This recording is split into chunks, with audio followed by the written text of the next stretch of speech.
What I've learned is when you can raise someone 30 years later, and it's people good, right? No, it's always like trees. My daughter's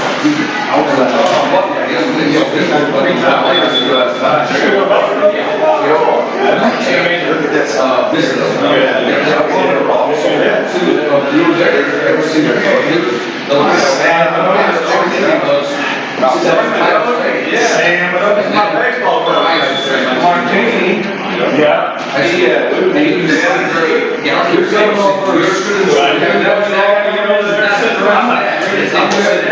No, you're going to be all I'm just like, guess what? You're not listening to that. And what's the white players?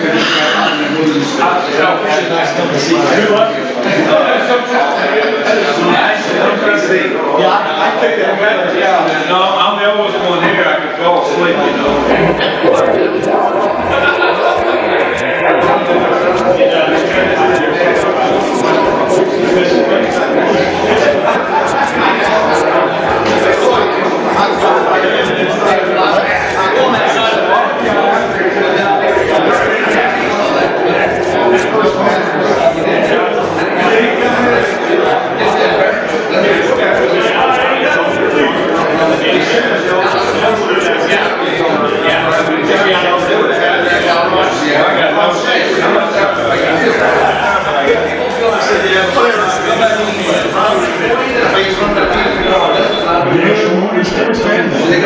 On 96.3 FM, you can watch us on the go. Download the Mixler app. I was just saying, might be able to watch us on those TVs if you're out here. Yeah, and you can also watch our live stream. Go to YouTube, search WLCN 96.3 FM. If you want to watch our live stream and anything else we've done in the past. Scott Kirby, Joe Ryan, Jim Ash, Lloyd Kirby here.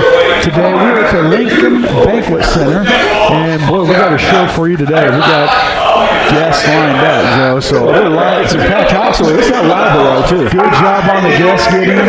Not even any alcohol here. Right, but before we get started, tragedy happened about a week ago out on the West Coast in California. It was a helicopter crash, took the lives of 9 people. Kobe Bryant and his daughter Gigi being one of those. So just out of respect to them and then people doing it all over the country, we're going to take a 24-second moment of silence in honor of the people that perished in the helicopter crash. So we're going to take a 24-second moment of silence here.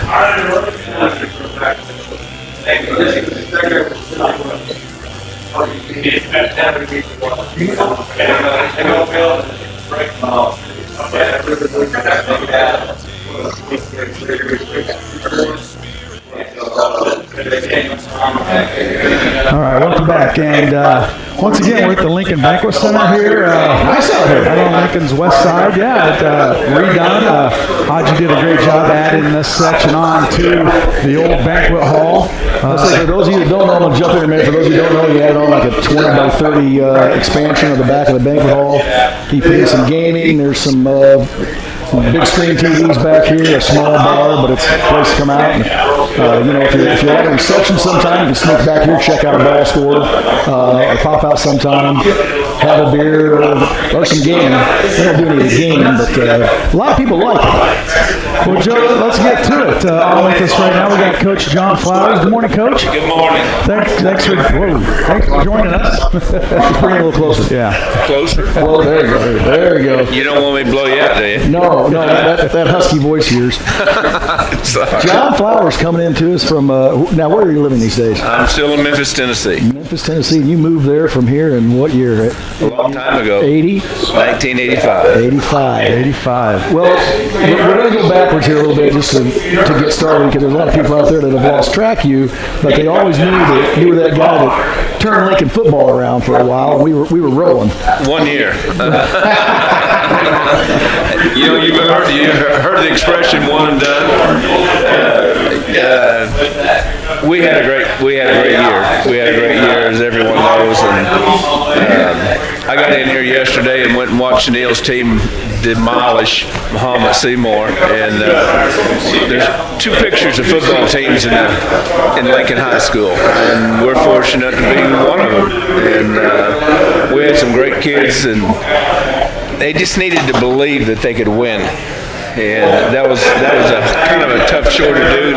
Started off with 3 tough games. The first one in overtime, the second one by 2 points, and the third one in double overtime. But that third one, we beat Bloomington. So that was Bloomington. That was Bloomington. And that third game that we beat Bloomington in double overtime at Bloomington, that's when they really begin to believe that we can really do this. We can win. We can really win. And I fed that. I fed it as much as I could. And I'll tell you a quick story. After that game, our guys were going crazy in the locker room. And Dick Houston, bless his heart.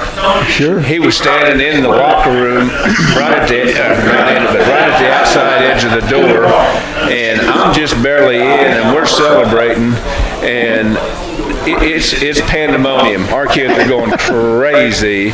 And I said, Dick, you see this? I said, you hear this? I said, you need to be writing this down. This is really good stuff, man. You should put this in the paper. Dick was at all that stuff back then. He never missed any of it. He never missed a game. Well, your first year, you were my defensive coordinator my varsity years, and I can tell you this. I always credit my dad. Don't tell no bad stories. No. My dad gets credit for giving me the love of the game because he used to take me to all those games and all that stuff. But you actually taught me about the game. You know how to read a block, how to do things. You taught me about the game. And but I have to say, because you're sitting here, one of my all-time favorite coach when you did all that stuff. And the kids believed in you, and you had those special moments of, remember when you used to have to. It wasn't like it is now where you had a manager or a trainer. You taped ankles. I did. And when we went in that room, it was mano a mano, and you went through that tape, and the more tape you put on, the madder you got, looking at me, telling me, I just go for me, but I'm sure it was everyone, but you were telling me my assignments, here's what's going to go. And when you walked out of that room with your ankles taped, you were ready to go. I mean, you had that charisma about you. Well, you never let an opportunity to teach go by. And I met the new superintendent of the schools yesterday, and the lunch barrel rang, and I said, I had that duty. I wanted that duty. He said, nobody wants lunch duty. I said, no, as a head coach, I wanted that because I would go by every one of my players during lunch period. And I would put my hand on their shoulder, and I said, how'd you do in English today? And they said, I did good, Coach. I said, all right, well, we're running this play. This is your assignment. Tell me. I mean, nonstop. I was just always in their ear, number one. Did you screw up in math class today? Mrs. So-and-so called me, and I heard you caused some problems. You're staying after practice tonight. I don't need that. If you want to draw attention to yourself in a positive manner, and do that between the lines on the field, and everybody will applaud you. You're going to get more attention than you ever wanted. And just teaching the positive, still do it today, and I'm not even in athletics anymore. I'm working for athletics, but you still do that. I still do it today. God bless me with a gift, I guess. Well, I got a phone call early in the week. Rick Washer gave me a call, and I hope he comes out here today. He said he was going to. And I know that he thinks a lot of you. He said that, you kind of changed his ways, and he did things that, started. That just shows what kind of coach and what kind of guy you are. You cared about the kids where, some coaches are just all about winning, and that's the bottom line, winning. But it sounds to me that you're developing these young kids, or you did develop these young kids to be young men, and that's a big, compliment to you as a person and as a coach. Thank you very much. And I taught Rick Washam how to hit curveballs. That's what I did. Hey, he's going to be here. We're going to quiz him on that. Yeah. I'm telling you, I got a bad right shoulder from playing wiffle ball next to his house. And I could throw every kind of curveball imaginable with that wiffle ball. Now baseball, 90 mile, just straight fastballs. But that wiffle ball, man, and that little dude he could crack him now. I'm telling you. All those Washingtons could hit.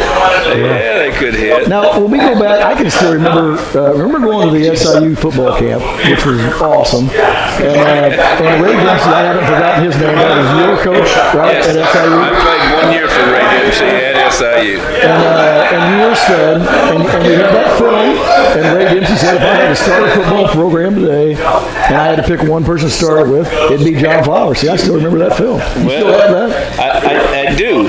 In fact, since I've been out of football, I've been able to go back to SIU for homecomings. For 25 years at the University of Memphis, my Saturdays were taken up.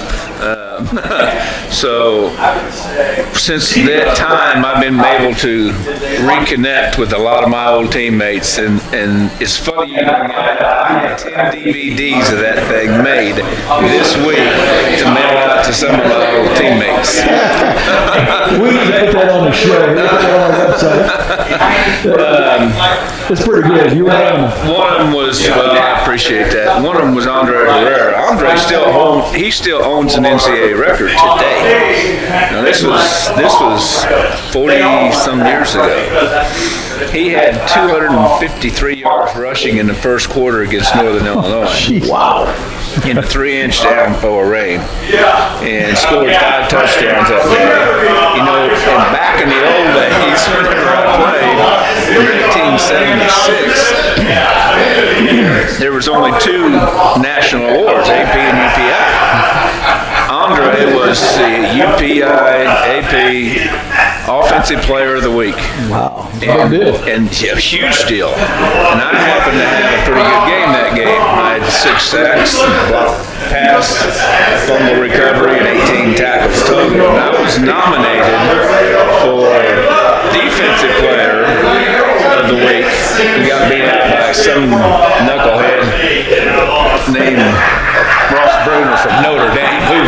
Who'd ever believe that? I couldn't believe that. But anyway, just the fact that you get nominated for a national award for a performance was a great honor for me.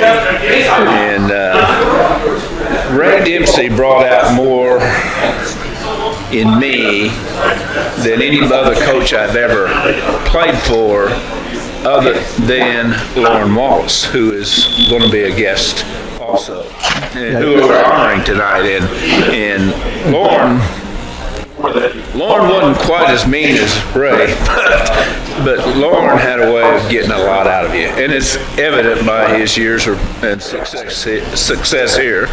And when he called me when I was finished playing ball, he knew he wanted me to coach with him. And thankfully, I got to spend 7 years in that little bald-headed knucklehead over there. Both of them, Danny. We're going to bring him on now. Okay. I can tell you a few stories about it. You're going to here in a few minutes. Are those off-the-air stories? No. Yeah. I think we can pretty much say anything on here. I'm going to have to make this a G deal here. Well, if you're, we're gonna bring these guys on and have everybody come around and battle here a little bit. Oh my God. The last thing we just wanted was just tell everybody before we get these guys on here where you've been. Over these past 25 years. What have you been doing? Just about them. Some of the older folks here remember Brittany and Brooke. They were 5 and 3 when we left here. We've been gone 35 years, and so Brittany has. They live about 5 miles from us, and she has a senior in high school, my oldest granddaughter, and then Gracie is a sophomore in high school who has been playing up on varsity volleyball. She's a volleyball player. She's a lefty. She can put a weird spin on that ball. and then they have Addison and Garrett. And Addison, she's a true girl. She just likes girl things. Then Garrett, he's a little athlete. He likes baseball, and he's playing basketball now. And then Brooke, my youngest daughter, she had 4 boys. And they Big Pop is little Cruz's toy thing. I mean, as soon as I get home from work, he's patting the floor. He's 20 months old, and he's patting the floor, so that means, get down there, Big Pop. I need a horseback ride. So we play trains, and we play horses, and we love to hunt, and I got him chirping and gobbling like a turkey right now. I got a video of him. He's something up, and I mean, and he can do it. I mean, he's really good at it, and he's my little outdoorsman. Although Steele, my little 10-year-old, their oldest, he got his first buck this year, and I got to be with him and his dad, and that was a wonderful experience. And so that was crazy pandemonium in the tree stand whenever he shot that deer. Let me tell you, it was wild. And they're all athletes. Her daddy was a soccer player. They all play soccer, and they're all very good at it. And so just being a dad, and the last 10 years, the first 25, I was there in football and traveled all around the world. I've either played or coached in 28 states, from California to Florida to New Mexico to all the way up West Point, New York. And that's awesome. I have seen this country from above many times. I had some great experiences.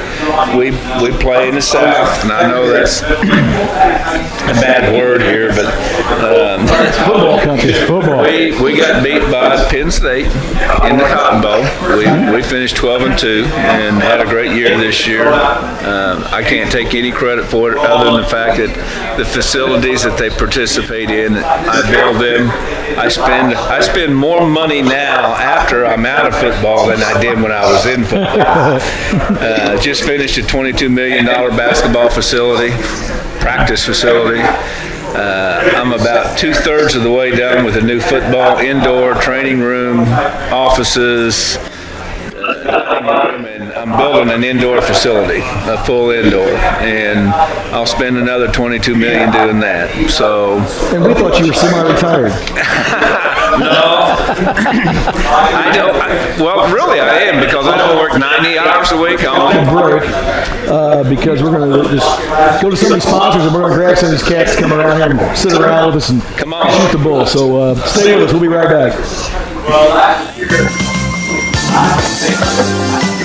Jake's Furnishings in Lincoln has outrageous deals going on now that will allow you to transform every room in your home with top quality furniture like Ashley brand and the full line of Demco mattresses. Whether it's outfitting your living room, family room, dining room, or breakfast nook, Jake's Furnishings in Lincoln will save you more than the big box store and will leave you money to select the best Demco mattresses, which are also on sale in all sizes now at Jake's. And you'll also love the full line of gorgeous bedroom outfits, which just arrived and are priced to sell in many styles: contemporary, modern, classic, and traditional, just to name a few. For more details and to ask about free financing, stop by the Jake's Furnishing Showroom located at 1100 Woodlawn Road in Lincoln. Check out their all-new website at jakesfurnishings.com, phone 735-1212, and become a fan on Facebook.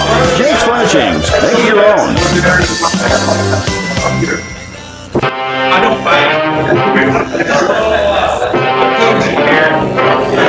This is Attorney Jim Grimaldi. Have you been arrested for DUI? A DUI is a serious offense with potentially severe consequences, which may include jail time, high fines, lengthy periods of probation, even suspension or revocation of your driver's license. The laws regarding DUI are very complex and continually changing every day.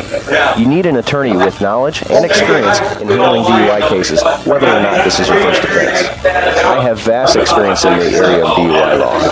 As a former chief DUI prosecutor for Sangamon County, I prosecuted thousands of DUIs and was exposed to every possible defense strategy. Call me and let me put my experience to work for you. Call Call Grimaldi Law Office now at 217-651-8089. That's 217-651-8089 or visit GrimaldiLawOffice.com.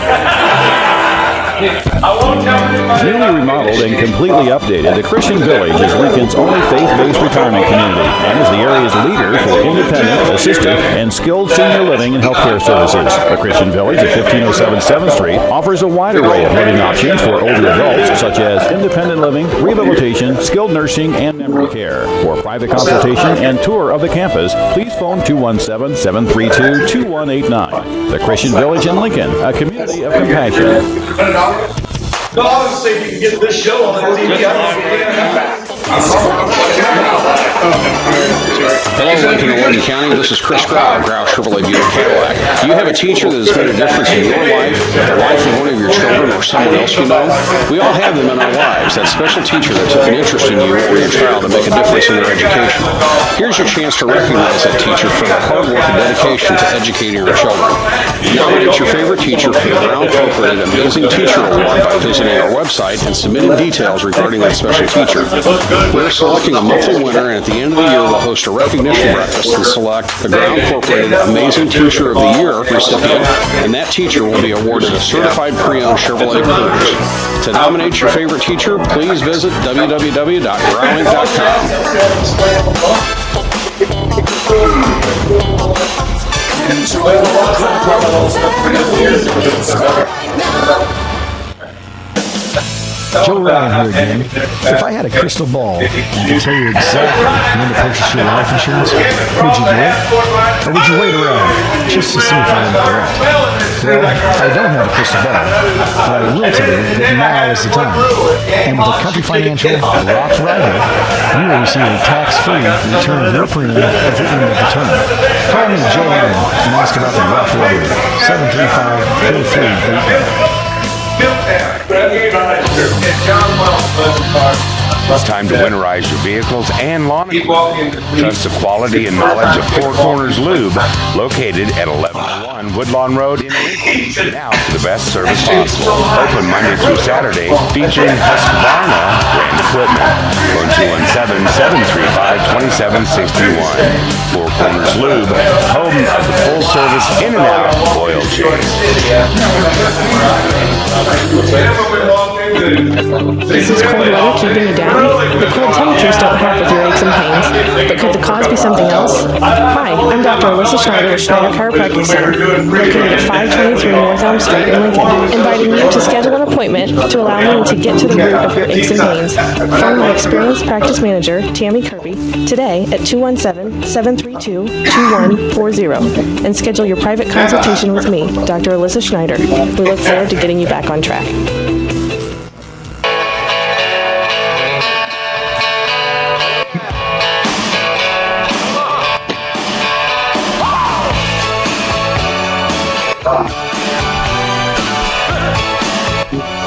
Excuse me. Welcome back to Cheap Seats, 96.3 FM. At the Lincoln Banquet Center today, Coach Allen and House kind of Push him to the side. I think people are tired of listening to him anyway. People in here. People back in town. A big day in Lincoln today is a big basketball game. A lot of people being honored tonight, and we have some of those individuals with us this morning. Joe, you want to announce our guest? I've lost my sound over here, but we can hear you. okay. But this isn't of an importance level, but we have brought in Jeff Wallace, and we have brought in Danny Duff, and we brought in Kevin Seitzer. You can figure out among yourself which ones are the most important. I may have gone in reverse order. Jeff Wallace is number one with that jacket he's wearing. He got Dad's red and green Raider jacket on. We do have some Raider ones. Terry got it on. Exactly. I noticed that white T-shirt you got on, Jeff, is sticking out farther than your jacket. It is a little bit. It's some type of, now, are you also a Santa Claus? Oh, man. Now we just Hold on. We'll start over here for some of the fans, Kevin Seitzer, a legend here at in Lincoln. Tell us a little bit about where you've been and what you've been doing. And all He's not doing much these days. How much time do we have? I wanted to make sure everybody else. We have all day, really. So I'm currently hitting coach for the Atlanta Braves, so it's really cool to be able to come back for this event and see everybody. Last night, got to hang out with some of the boys I hadn't seen for it seemed like 100 years, and on my way to spring training tomorrow. So down early.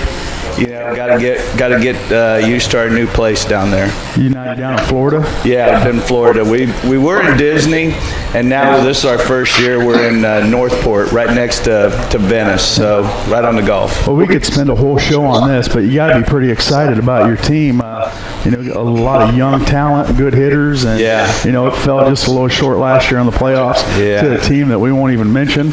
Yeah, we don't want to talk about there were a lot of people that were now you guys are buddies. So tell us a little about how your past and how you're involved in this team. After I got that play in '97 was my last year. Retired after Game 7 of the World Series, and I went home and I retired to home coach my boys, and so I was out of the game for 10 years. Opened up an indoor baseball facility in Kansas City with Mike McFarland, who was my roommate when we first came to the big leagues, and he played 14 years. He was a catcher, and we opened up a place called McIntyre's Baseball, and so I was coaching, doing lessons, running this business. And we ended up, after 21 years, 2 years ago, we sold it and had 33 travel teams, and it was really cool. So being able to get out of it and continue to do what I'm doing at the major league level has just been great. But I retired and coached for 10 years, then got back into the game with the Diamondbacks, then with Kansas City, then Toronto, and now this will be my 6th year with the Braves.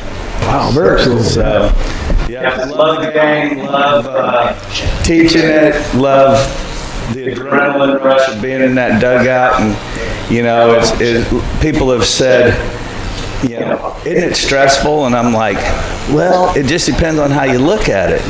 And it's like every time we come to the plate, I get to watch my kids play. And that's what, I did for 10 years. I got to watch my kids play. Now it's like I got 12, 13 kids on my team that they're all my boys. And so, I look at it as getting to watch my kids play and getting to practice with them, just like I did when my boys were little. And it's just it's a tremendous rush. It's pretty cool. Now something that's going on in Major Leagues now, we have to ask it. It's out there. Here we go. I was going to, but you're a hitting coach. The whole thing with Houston. How big of an advantage would that be? Oh my gosh! It's night and day. I mean, it's a huge advantage. I think. You can't even put in words how huge of an advantage it is. It's just,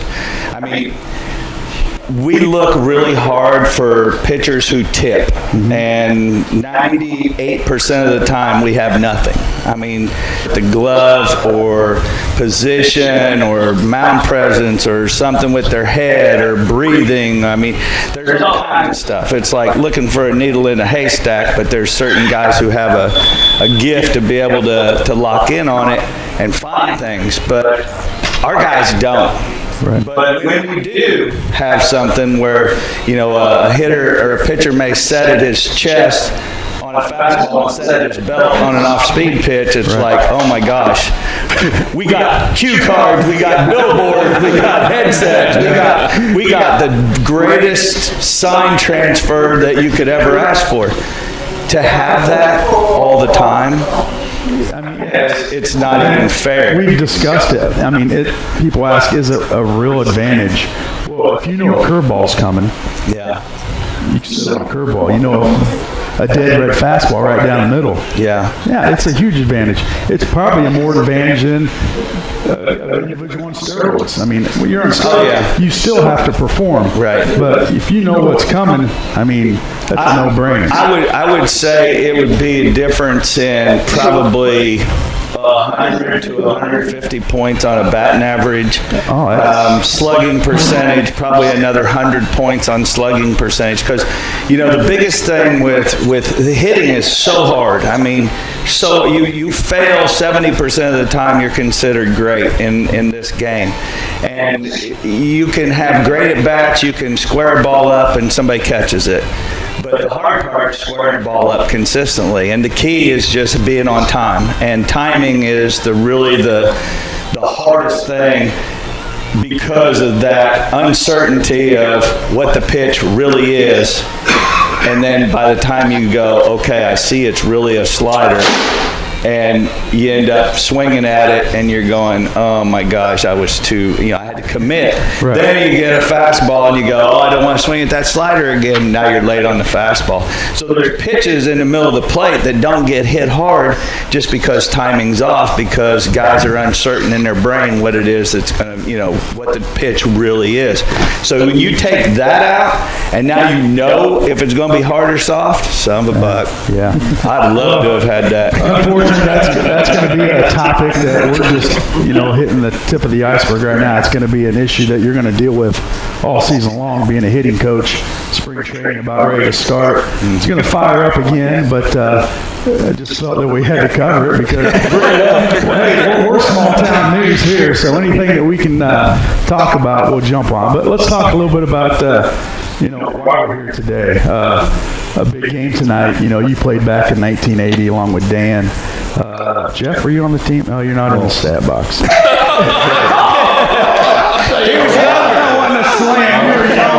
young. I thought we were going to take this to Joe and I talking about wiffle ball. We're going to talk about wiffle ball. I'm not from here, and I'm quite a bit younger. So. I want to back up a second when we'll go talk to these guys about all the shit we'll go. So we'll have a little fun. Obviously, you had a great career, and you went to Eastern, and blah, blah, blah. They can go read about all that out there on the internet. But the one thing I always remember, and correct, it won't be exactly right, but you made the All-Star game as a rookie. Yeah. And wasn't it like down 3 runs and bottom of the 7th or 8th, and you got the pinch hit, and you almost hit a grand slam? Yeah. You hit a ball to the track or something. Yeah, it was in extra innings when I hit that ball to the track. It would have won the game. It would have won the game. And MVP of the All-Star game. I crushed it. It was in Oakland. Ball don't travel in Oakland. And I crushed it. And I'm running to first, and I go, just got me a truck. Just got me a truck. I was running going, got me a truck. And that sucker caught it, and I wanted to just kill myself. Oh, that's going on. I think everybody was thinking here's a funny story about that. There's an old cameraman who ran the camera in Oakland every game, and he's still there. He does the Giants games and the A's games. So I see him every time we go play the Giants. He tells everybody who stands still about that story, about that ball I hit, because he just bet a guy standing next to him $100,000 that I wasn't going to hit a home run. And when the ball left the bat, all he could see himself was going bankrupt. And it's like, my God, I just lost everything. You got to be kidding me. And, he's still making payments on that. Oh, yeah, for sure. Well, let's jump around and let these guys talk about a little about themselves, and then we want you to tell stories. We're going to pop over here next to the Duffer, Danny Duff, and he's a legend over there at Carroll Catholic, out at high school, over at Notre Dame. Duffer, how you doing? Tell us about yourself. Doing good. When I graduated from Notre Dame, I moved back to LA, and I've been out there ever since. Got my degree in business management, and like 20 years ago, I became a computer geek. I'm not sure how that whole thing happened, but I've been doing IT work for the last 20 years, and just got lucky enough recently to start working at the Warner Music Group. doing IT work there in downtown Los Angeles, and that's been pretty much about it. Oh, that's pretty much about it. You're out in Cali. Yeah, you made it. They said if you get to Cali, you made it. You're bumping elbows with the stars. Well, I don't know about rubbing elbows. We'll just say I see them. Oh. But yeah. Well, obviously a great career you had here in Lincoln, and we're going to talk about that. What was it like when you popped on that court at Notre Dame and got out in front of all those people? There were a few times where I remember walking into Poly Pavilion when we played UCLA the first time. And we're getting out there for just a little shoot around or something like that. And I got out first. And I swear I heard, I'm sitting there tying my shoes, and I swear I could hear basketballs bouncing and, guys yelling out plays. And I'm shaking, totally shaking. And knew that we had to go out there and play a game, next day or whatever. But just little things like that through playing at the Palestra in Philadelphia, and playing at Rupp Arena in Kentucky, and just, some of those things that happened during college, there's no way I would ever trade that. No, it was awesome to get there. Who did you play with some of those guys? Right off the top, John Paxson. Played with him for 2 years. Yeah, pretty good. Not too bad. And then there was Tim Kempton, who ended up playing with the Phoenix Suns for a few years, and a lot of the guys ended up playing overseas. They had really, really good careers overseas too. Billy Varner, who was there for he was a junior when I was a freshman. He ended up playing like 8 or 9 years in Greece, and they absolutely loved him over there. Kenny Barlow ended up playing, I think, 8 years in Greece, and then played in France. You talk about 6 degrees of separation or whatever. Let's see, how does it go? So I played ball with Kenny Barlow and Billy Varner at Notre Dame. They ended up playing in France, and their coach was Tony Parker Sr. Later on in their career, Tony Parker Jr. gets born, so there's that whole degree of separation that if you know me, you know Tony Parker. Yep. But yeah, who was married to? Oh God. Yeah. Eva. Exactly. Yeah. We know who she is, huh? Yes. Well, Dan, you had some success at Lincoln High School. Still up on the record board. You got 3 records, assists a game, 18. 18. Assists. Is those all Kevin? Yeah. He inbounded at the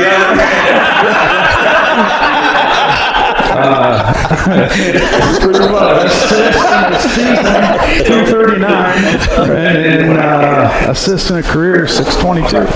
So those are records that.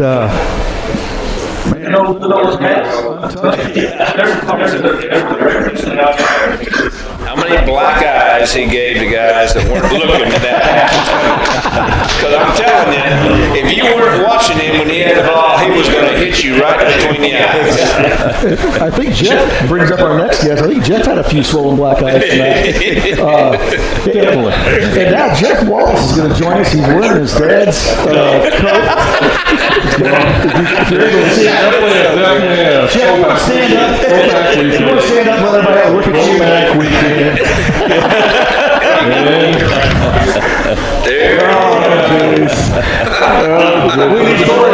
The story about this satin green jacket is my father was in the equipment room, and somehow I snuck in there with him, and this is the one up there in the top that nobody knew was around, so it was like a time capsule.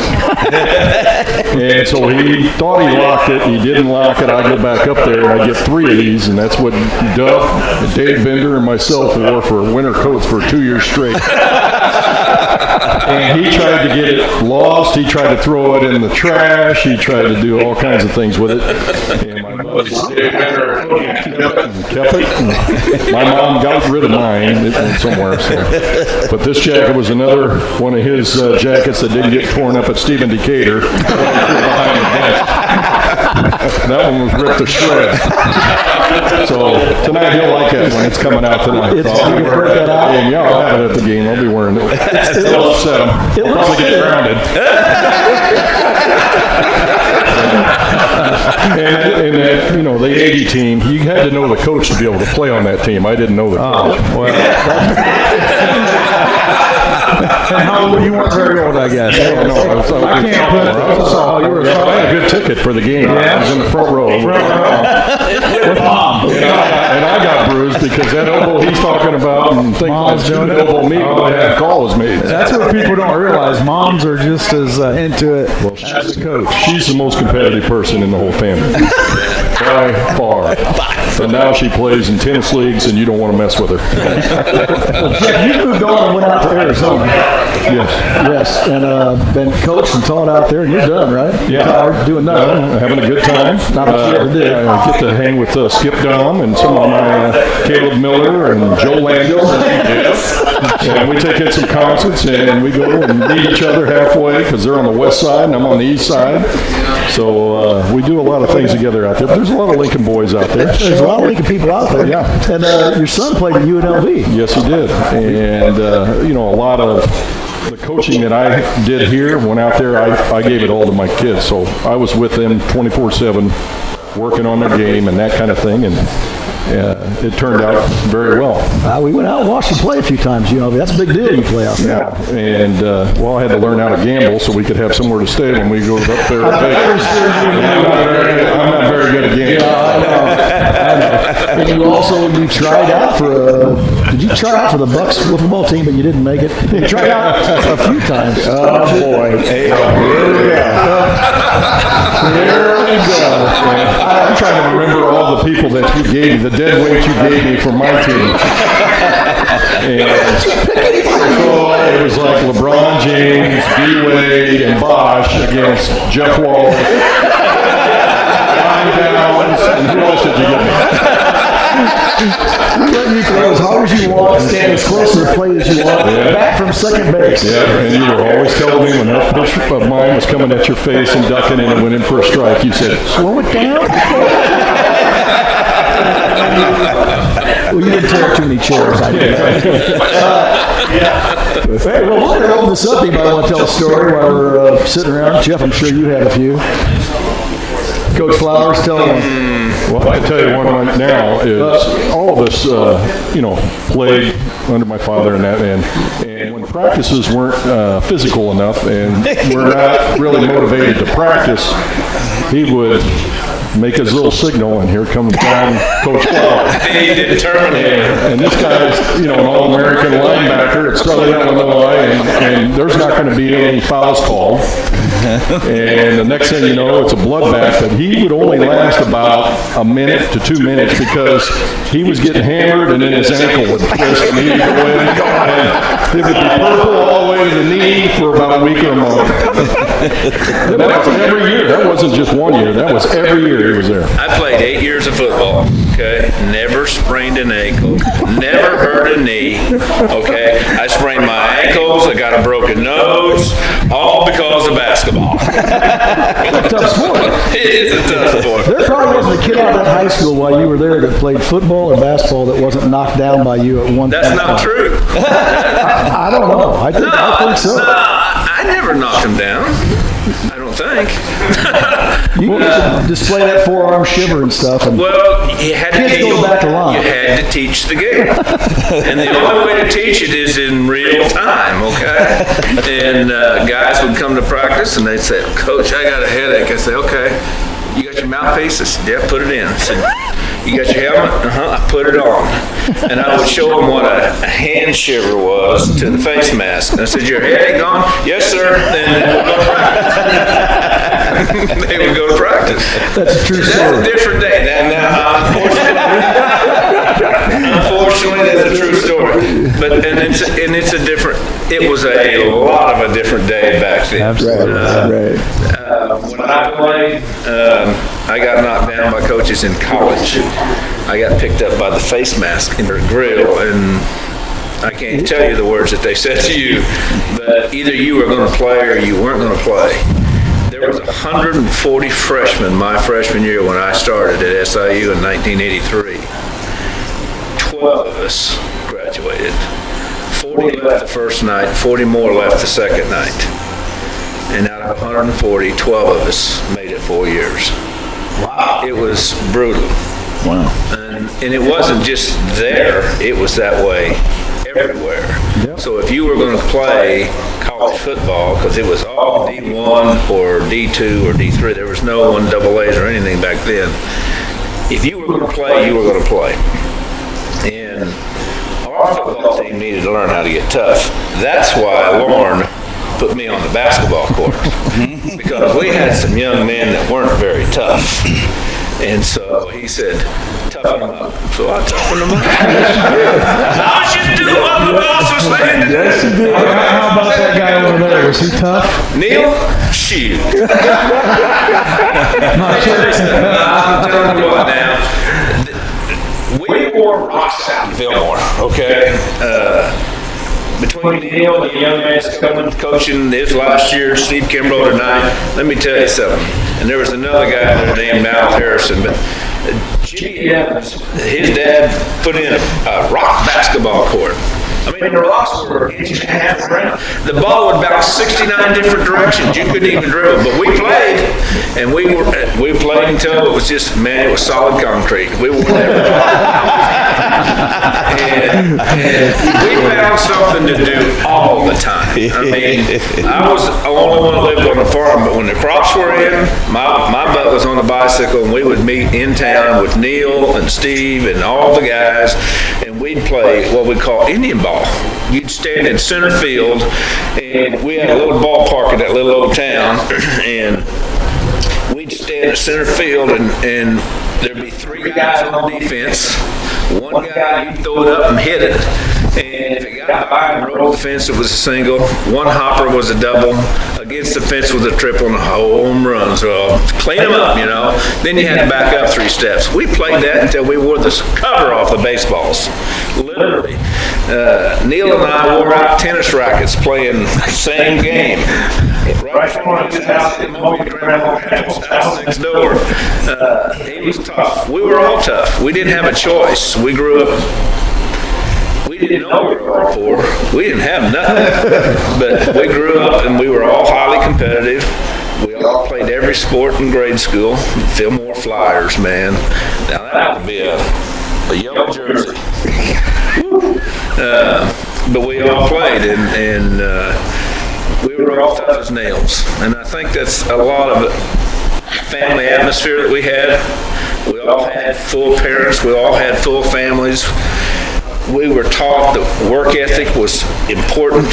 You did what you had to do, and I think that's helped us in what we do and what we did in all the years that we've coached. And it's why we help kids. They didn't understand that, hey, to do it right, it hurts a little bit. But after you do it right enough, it doesn't hurt anymore. It feels good, okay? It really feels good. When you deliver a blow, it feels really good. And that's Was that a Weaver that you threw that blow to at the bunker? No. That was Al's fault. Al started that fight, man. But the coach from Staunton didn't really like me. Because I remember taking the ball out on the sideline, and somebody on the bench pinched me right. Oh man, they pinched me hard on the butt. And I turned around, and it was Wheeler's dad, and he was wearing a red jacket. Well, when that melee began, I saw him come running down the court, and I reached out and tagged him, and his feet were above his head. I think I was in second grade because I was in the players bus with Neil. And you know what Harrison was? He was already in the locker room. Walked in the dadgum bathroom. We're talking about the fight between Nokomis and Bunker Hill in the sectional finals, and my dad, when he would say things, would scare me. He'd say, you know, get your butt to the locker room and don't move there until I tell you.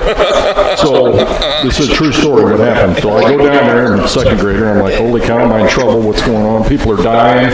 All this. I go down there, I'm just sitting in there, and everybody comes in, they're all fired up after the fight, and everybody gets dressed, and everybody's going, and I'm still sitting there. They load the bus up, and I'm still in the locker room all by myself. There's nobody in there but me, because my dad said, you don't move from that spot. And so in walks the principal of Nokomis High School and says, Jeff, what are you doing here? Well, my dad told me to sit here and not move until he did. He said, well, the bus is all up. Everybody's gone. And my mom is, she's great fighting. She's old. And so he says, come with me. And the next thing I know, we're in Litchfield, a burger chef. And he walks up and says, Coach, you forget anything back there at the locker room or anything? No, everything's fine. Bob, did you forget anything? No, didn't forget anything. How about your son?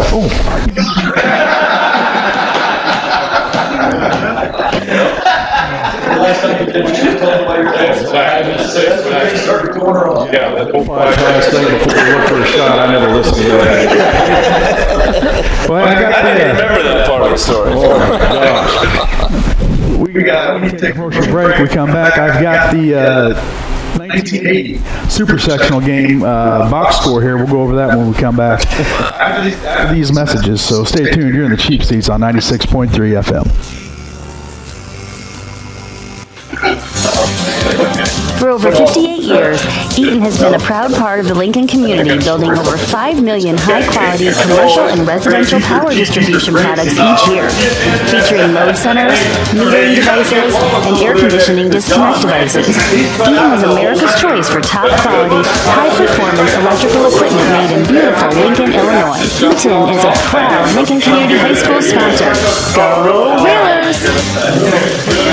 The Community Action Partnership is a national network of 1,000 agencies that creates change across the country. At Community Action, we believe that people should be given the chance to succeed. We have many success stories, but there's more work to be done. Our programs help teach and empower people of all ages. We create affordable housing and find jobs. We heat homes and transport people. Community Action Partnership, America's poverty-fighting network, helping people, changing lives. In Lincoln, call 732-2159. Community Action Partnership of Central Illinois. Join the happy folks who choose the beautiful Hampton Inn Hotel in Lincoln, Illinois. Part of the Hilton family hotels, you'll love all the luxury and amenities the Hampton Inn Hotel in Lincoln has to offer, including a delicious full hot breakfast served every day, and indoor heated pool and whirlpool, along with competitive rates on wedding and reunion blocks all year long. So don't wait. Reserve your stay at the Hampton Inn Hotel in Lincoln, or schedule your complimentary tour and consultation for your business meetings and events. Phone the Hampton Inn Hotel at 217-732-6729. That's 217-732-6729, 24/5 at exit 126 at the Lincoln Hampton Inn. They love having you there. At Lincoln Printers in downtown Lincoln, the #1 aim is to provide complete quality satisfaction at a fast, fair price while utilizing modern technology and a creative service. Lincoln Printers offers business printing, invitations and personalized cards, gift copies, and faxing. But did you know Lincoln Printers also offers vehicle and window vinyl, large format printing, full service bindery applications, and graphic designs. For all of your printing and sign making needs, see why for over 40 years, Logan County and Central Illinois has chosen Lincoln Printers for high quality, fast turnaround, and affordable prices. For more information, phone Lincoln Printers at 217-732-3121. Stop by the office at 711 Broadway Street, across from the fire department in downtown Lincoln, or email lincolnprinters@ablink.com. A business Abe Lincoln will be proud to lend his name to.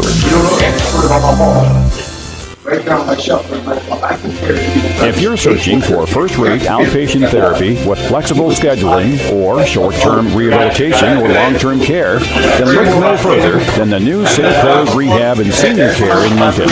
Your trusted provider for over 45 years is proud to introduce their brand new building, including a state-of-the-art gym and short-term therapy wing.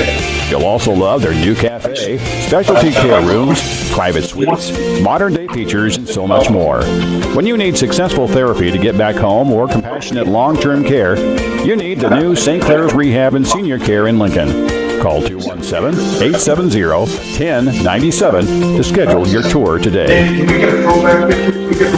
Hello, Lincoln and Logan County. This is Chris Bob Grau, Chevrolet Cadillac. Bob Grau once had a saying that there's no need to roam, the best deals are here at home. You know what they say, Dad is always right. Whether you're looking for a newer used car, a new lawn tractor, or siding for your home, shopping and buying local are by far your best choice. In most cases, by the time you factor in everything, your local merchant will have as good a price, if not better, as the business on the internet or someone out of Logan County. Before you choose to purchase out of town, give your local merchants a try. When you buy local, your hard-earned dollar keeps working in our local economy in the form of payroll and local sales taxes to keep our local economy going strong. A strong local economy is good for everybody. If we can be of service, please call us at 217-735-4444. Visit us on the internet at www.growing.com or visit us the old-fashioned way by stopping by to see us on North Kickapoo Street in Lincoln. Enjoy the 1 John 3.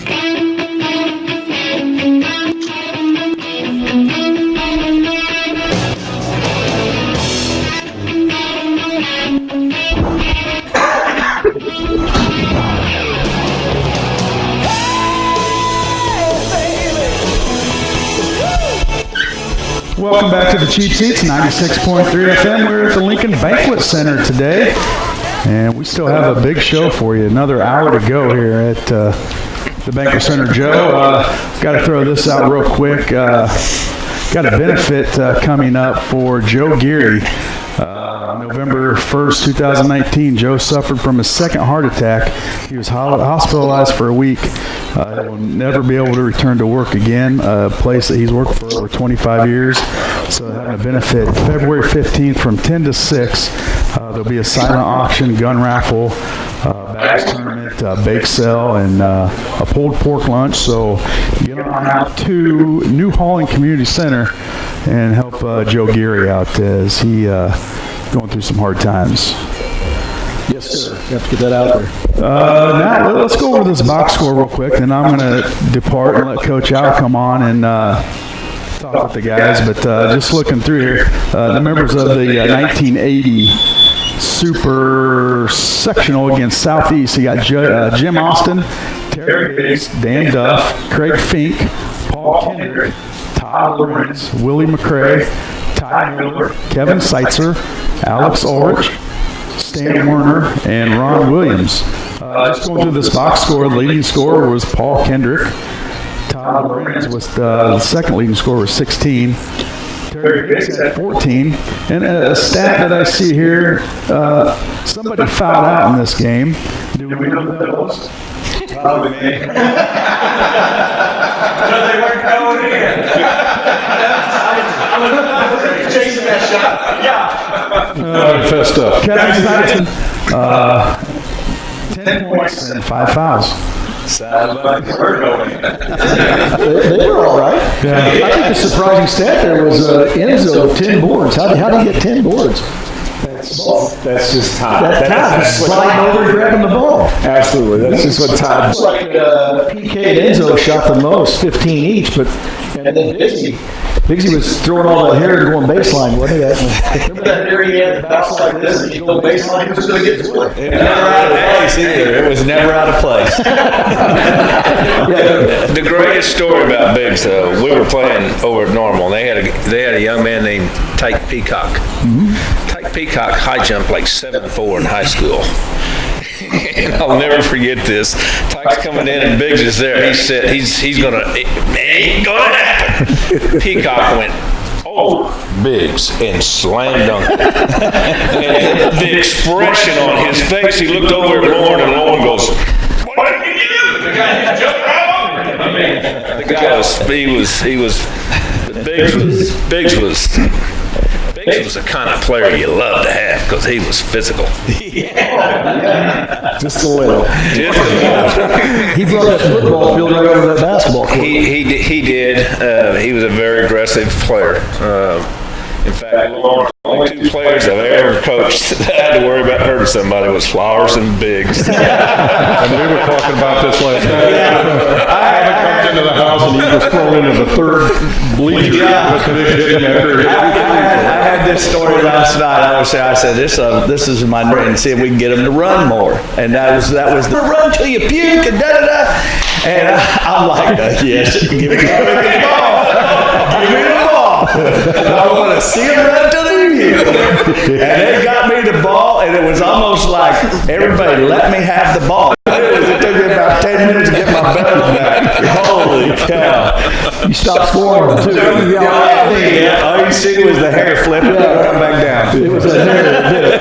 You probably jumped 6 or 8 inches. When the tournament came on, I used to take my little bitty TV that was about maybe 9 inches, 10 inches, and I carried it from class to class all during state tournament time. And any teacher who would let us watch to that game, to get into that tournament, I should say, walking in on the assembly hall and doing warm-ups, I swear it was the first time I could dunk. I mean, I was up. We couldn't dunk in warm-ups, but I was up just laying it in going, this is the coolest thing I've ever experienced. And, you know, after that tournament, I ended up having more scholarship offers to play college basketball than I did baseball. And that was pretty special. Absolutely.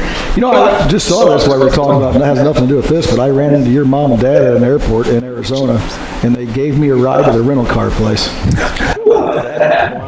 bet that was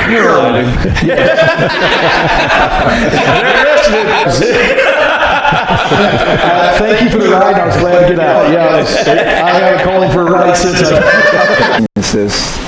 I mean, the camaraderie that we had was probably second to none, and that we had gotten you on the court in a game situation where we were playing in the championship game and we were having problems scoring. And so, I mean, all night long. It didn't matter where it's from.